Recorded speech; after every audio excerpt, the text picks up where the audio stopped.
देख रहे हैं नेटवर्क 33 राजकुमार के साथ। तो चलिए पढ़ते हैं आज की कहानी की ओर। दोस्तों, उस रोज मैं मकरंद के साथ बगानपुर जाने के लिए निकला।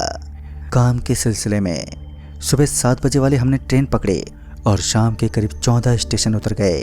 अब यहाँ से बगानपुर के लिए कोई सवारी लेनी थी। पास ही के बस स्टॉप से बगानपुर के लिए बस भी मिल गई, पर बस रास्ते में काफ़ी जगह बंद पड़ी, जिस वजह से जब हम बस से उतरे तब तक आसमान के तारे उभर आए थे।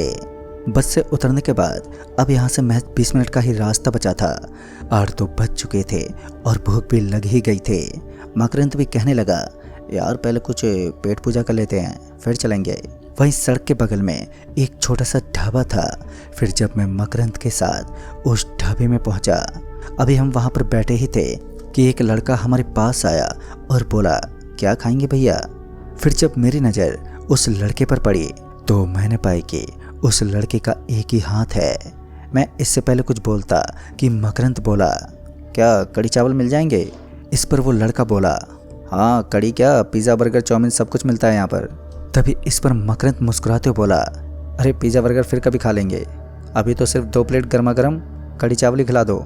फिर वो लड़का ऑर्डर लेकर चला गया और फिर कुछ देर के बाद वो लड़का एक और लड़के के साथ आया। मैं ये देखकर सोच में पड़ गया था कि आखिर इस दूसरे लड़के का भी एक ही हाथ क्यों नहीं है। फिर जब मैंने उस लड़के से पूछा, बेटा ये तुम दोनों के हाथों के साथ क्या हुआ, तो इस पर वो दोनों खाना रखकर बिना कुछ बोले ही चले गए। इधर मकरंद चुपचाप कड़ी चावल खाने में बिजी हो गया और मैं अभी भी उन दोनों लड़कों के बारे में ही सोचे जा रहा था। फिर खाना खाने के बाद जब मैं ढाबे वाले के पैसे देने गया तो उस ढाबे वाले का भी एक हाथ गायब था। मैं अभी उस ढाबे वाले से उसके एक हाथ के बारे में पूछने ही वाला था कि मकरंद ने मेरा हाथ पकड़ते हुए चुपचाप रहने का इशारा किया और ढाबे वाले को पैसे देकर मकरंद मुझे खींचते हुए ढाबे के बाहर ले आया। ढाबे के बाहर आते ही मकरंद थोड़ा गर्माते हुए बोला, यार तेरा दिमाग तो खराब नहीं है, बेमतलब के दूसरों के फटे में क्यों घुसना चाहता है, चल रिक्शा लेकर निकलते हैं यहाँ से। मकरंद को गुस्से में देखकर मैं भी चुप हो गया और आगे के लिए रिक्शा तलाशने लगा। फिर तभी मकरंद को एक रिक्शे वाला दिखा और उसने उस रिक्शे वाले को आवाज़ देते हुए कहा, अरे ओ रिक्शे वाले भैया, पीपला गांव चलोगे क्या। इस पर वो रिक्शे वाला बोला, हाँ भाई साहब क्यों नहीं चलेंगे। उस रिक्शे वाले के इतना कहते ही मैं और मकरंद उसके पास गए और उससे पूछा, कितना भाड़ा लोगे। इस पर उसने कहा, 200 रुपये। 200 रुपये भाड़ा सुनकर तो हम दोनों एक दूसरे का मुंह देखने लगे। तभी मकरंद ने थोड़े ताव में बोला, अरे भाई साहब तुम्हारा दिमाग खिसक गया है क्या, जो 10 मिनट के रास्ते के लिए 200 रुपये भाड़ा मांग रहे हो। इस पर वो रिक्शे वाला मकरंद को बीच में टोकते बोला, अरे आपसे किसने कह दिया कि पीपला गांव यहाँ से 10 मिनट की दूरी पर है। यहाँ से कम 45 से 50 मिनट का रास्ता है पीपला गांव का, वो भी रिक्शे से। इस पर मकरंद बोला, लगता है तुम्हारा भी शहरी ऑटो ड्राइवर वाला हाल है, जो पैसे ऐंठने के चक्कर में सवारियों को घुमा घुमा के ले जाते हैं। इस पर रिक्शे वाला बोला, अरे भाई साहब सही में पीपला गांव 45 से 50 मिनट दूर है यहाँ से, यकीन नहीं आता तो किसी से भी पूछ लो, पता चल जाएगा। इस पर मकरंद ने अपना फ़ोन निकाला और फ़ोन पर गूगल मैप दिखाते हुए बोला, फिर ये कौन सा रास्ता है जो पीपलापुर 10 मिनट की दूरी पर बता रहा है। उस रिक्शे वाले ने गूगल मैप पर वो रास्ता देखते हुए कहा, भाई साहब इस रास्ते से तो सिर्फ जगमोहन भैया ही आपको सही सलामत पीपला गांव पहुंचा सकते हैं, उनके अलावा कोई भी उस रास्ते से नहीं गुजरता, अभी तो रात भी हो गई है। उस रिक्शे वाले की बात सुनकर जहां मुझे अजीब लग रहा था तो वहीं मकरंद को लग रहा था कि वो रिक्शे वाला हमें डराने की कोशिश कर रहा है ताकि वो हमसे मनमाना भाड़ा वसूल सके। तभी मकरंद ने उस रिक्शे वाले को फटकारते हुए कहा, ये जो तुम्हारा अपना उल्लू सीधा करने का तरीका है ना, मैं खूब अच्छे से जानता हूँ। और ये बोलकर मकरंद उस रिक्शे वाले को छोड़कर दूसरे रिक्शे वाले को खोजने लगा, पर उस रास्ते से कोई रिक्शे वाला जाने को तैयार ही नहीं हुआ और अब रात के 9 बज चुके थे। तभी एक रिक्शे वाला दिखा जो पेड़ के अपने रिक्शे पर बैठे बीड़ी फूंक रहा था। फिर जब मैंने उस रिक्शे वाले के पास जाकर कहा, भैया वो पीपला गांव चलोगे क्या, तो इस पर वो बोला, चलो बैठो। इतने में मकरंद भी आ गया और बोला, भाड़ा कितना लोगे। इस पर वो रिक्शे वाला अपनी बीड़ी बुझाते बोला, जो सही लगे दे देना। रिक्शे वाले के इतना कहते ही हम दोनों रिक्शे पर बैठ गए। रिक्शे में बैठते रिक्शे वाले ने पैडल मारना शुरू किया और हम निकल गए पीपला गांव की ओर। कुछ आगे जाते ही उस रिक्शे वाले ने अपने रिक्शे को उसी रास्ते पर मोड़ दिया जिस पर जाने से बाकी रिक्शे वाले मना कर रहे थे। जिस पर मकरंद ने उस रिक्शे वाले भैया से कहा भी, अरे भैया, इस रास्ते से जाने के लिए तो कोई रिक्शे वाला तैयार ही नहीं था, फिर आप कैसे बिना कहे इस रास्ते से ले जा रहे हो। इस पर उस रिक्शे वाले ने कुछ नहीं कहा और रिक्शे की पैडल मारता रहा। मकरंद भी चुप हो गया। तभी उस रास्ते के किनारे एक औरत बैठी हुई दिखी और उस औरत के नजर आते ही रिक्शे वाला जो पहले बड़े आराम से रिक्शे को खींच रहा था, अब उसने अचानक ही रफ्तार पकड़ ली। तभी मकरंद ने रिक्शे वाले को कहा, अरे भैया, आराम से चलो, कोई जल्दी नहीं है। मकरंद के इतना कहते ही उस रिक्शे वाले ने कहा, ज़रा पीछे देखो। रिक्शे वाले के इतना कहते ही जब मैंने और मकरंद ने रिक्शे के पीछे देखा तो हमने पाया कि वही औरत हमारे रिक्शे के पीछे पीछे आ रही थी।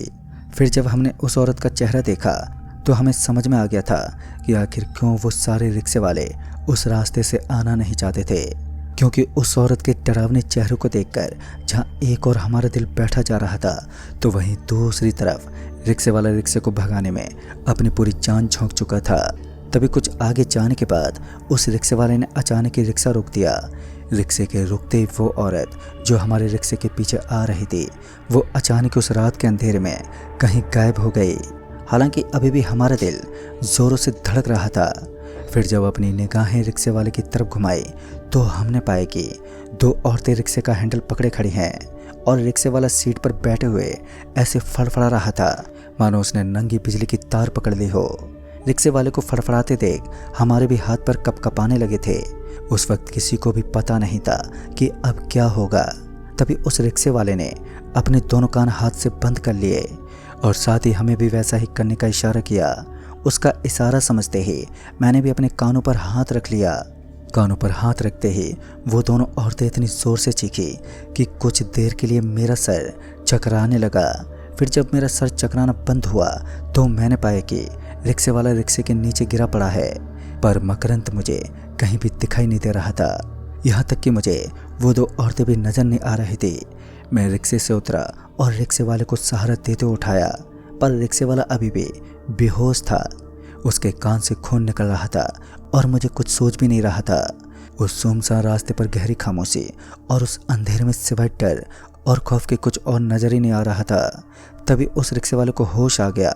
रिक्शे वाला होश में आते ही अपने आसपास देखा और झट से रिक्शे में बैठते बोला, चलो निकले यहाँ से। पर मैं बिना मकरंद के कैसे जा सकता था। रिक्शे वाले को मैंने कहा, भैया, मेरा दोस्त कहीं दिखाई नहीं दे रहा है। इस पर वो बोला, उसे वो दोनों ले गई हैं, अब उसका आना मुश्किल है, तुम अपनी जान बचाओ। पर मैं नहीं माना। मैंने उस रिक्शे वाले के हाथ जोड़ते कहा, भैया, मैं उसे मुश्किल में छोड़कर नहीं जा सकता। अगर आप किसी तरह की मदद कर सकते हैं तो आपकी बड़ी मेहरबानी होगी। मेरे आंसू और मेरे बिलखते हुए चेहरे को देखकर वो रिक्शे वाला बोला, अगर तुम अपने दोस्त को खोजने की कोशिश करोगे तो हो सकता है कि तुम्हें भी अपनी जान गंवानी पड़ जाए, इसलिए एक बार फिर सोच लो। इस पर मैंने कहा, इसमें सोचने वाली कोई बात नहीं है, आप बताओ मैं अपने दोस्त को कैसे ढूंढूं।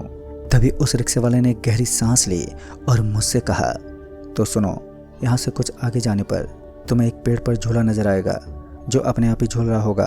तुम्हें उस झूले के पास जाकर 3 बार पूछना है, मेरा दोस्त कहाँ पर है, और जैसे वो झूला रुकेगा तुम्हें पीछे से आवाज़ आएगी, पीछे मुड़ो, पर चाहे जो भी हो जाए पीछे मत मुड़ना, और तुम फिर से वही सवाल दोहराना। इस पर वो तुम्हें कुछ छोड़कर जाने के लिए कहेगी, जिसके जवाब में तुम्हें कहना है, जो चाहिए ले लो। और इतना कहते ही तुम्हें वो तुम्हारे दोस्त के बारे में बताएगी। उसकी बात ख़त्म होने से पहले ही तुम बिना पीछे पलटे वहाँ से भाग जाना और सीधे सोसा चौक पर मिलना, मैं तुम्हें वहीं मिलूंगा। रिक्शे वाला इतना बोलकर वहाँ से चला गया और मैं उस झूलते झूले को ढूंढने के लिए आगे बढ़ गया।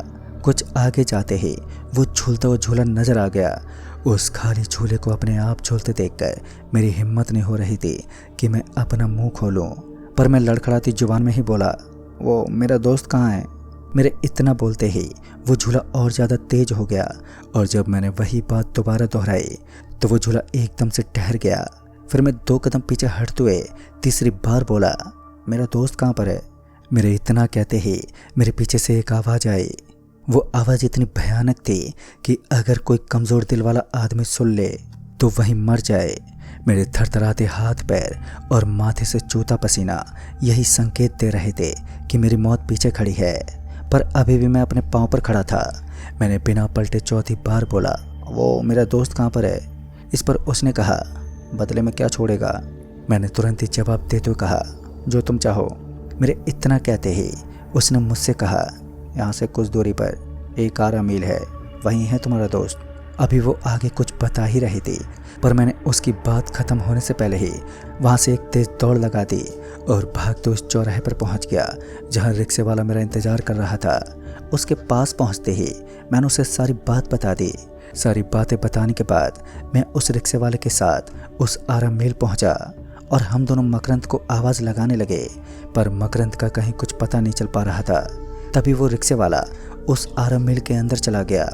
रिक्शे वाला अंदर जाते ही एकदम से जोर से चीखा और जब उसकी चीख सुनकर मैं अंदर गया तो मैंने देखा कि मकरंद उस 11 मील के कटर पर बेहोश पड़ा है। वहाँ आसपास खून और मांस के चितड़े फैले हुए थे जिनसे बहुत ही गंदी बदबू आ रही थी। हम दोनों ने तुरंत ही मकरंद को उठाया और रिक्शे में बैठाकर वहाँ से सरपट भागे। उस रास्ते से बाहर निकलते ही मकरंद को भी होश आ गया, पर वो मुझे पहचान नहीं पा रहा था। उसके बाद जब हम उसे अस्पताल लेकर गए तो डॉक्टर की जांच में पता चला कि मकरंद अपना दिमागी संतुलन खो चुका है, जिसकी वजह से उसे पागल खाने में भर्ती करना पड़ा। फिर वहीं बीतते वक्त के साथ मेरा एक हाथ सूखने लगा। तमाम इलाजों के बाद भी कोई फ़र्क नहीं पड़ा और तकरीबन 13 महीने बाद उस हाथ को काट कर अलग ही करना पड़ा। दोस्तों, बाद में मुझे पता चला कि बदले में उस चुड़ैल ने मेरा एक हाथ लिया था। अगर मैं उसकी पूरी बात सुन लेता तो मेरे दोनों ही हाथ चले जाते, पर उसके बाद मैं कभी भी उस पीपला गांव के उस रास्ते से कभी नहीं गुजरा। तो दोस्तों, इस कहानी में बस इतना ही। कहानी आपको पसंद आई हो तो वीडियो को लाइक शेयर ज़रूर कर दें और साथ ही हमें नीचे कमेंट बॉक्स में ज़रूर बताएं। तो मैं आपका दोस्त राजकुमार जल्द ही मिलूँगा ऐसी एक और नई कहानी के साथ। तब तक के लिए बाय एंड टेक केयर।